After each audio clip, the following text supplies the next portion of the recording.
হ্যাঁ, আমি ভিডিওটা দেখেছি, প্রকাশ্যে ও ওকে তোলাবাজ বলছে, ও ওকে তোলাবাজ বলছে। আপনি যদি মানে একটু রিক্যাপে যান, তো 2010 থেকে 11 সাল আপনি এরকম গন্ডগোল সব জায়গায় দেখতেন। ওই ওকে বদমাস, ওকে চোর, ওকে ডাকাত, ওকে তোলাবাজ বলতো। সেম পজিশন এসে গেছে সিপিএমের সময়, এখন সেম পজিশন এসে গেছে। এখন তৃণমূল ওই লাইনে যাচ্ছে, ওখানে পার্থভূমিকের একটা তোলাবাজ টিম, আর আরেক গ্রেট তোলাবাজ এসছে কলকাতা থেকে, শোভনদেব চট্টোপাধ্যায়। আগে যখন তৃণমূল ছিল না সরকার, তখন রেটটা কম ছিল, তোলাবাজ তখনও ছিল, ইউনিয়নের নামে তোলাবাজি করতো। এখন ওই কাজল সিনহার একটা টিম করে, ও এখন পার্থভূমিকের সঙ্গে ওই এক তোলাবাজ, আর একটা এমএলএ তোলাবাজ টিমে।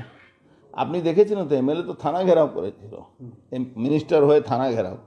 তো জিনিসটা এমন জায়গায় চলে গেছে যে আপনি কাকে বাছাই করবেন বা কাকে বলতে যাবেন, মমতা ব্যানার্জিকে, অভিষেককে, ওই তো তোলাবাজ, দুজনেই তো তোলাবাজ।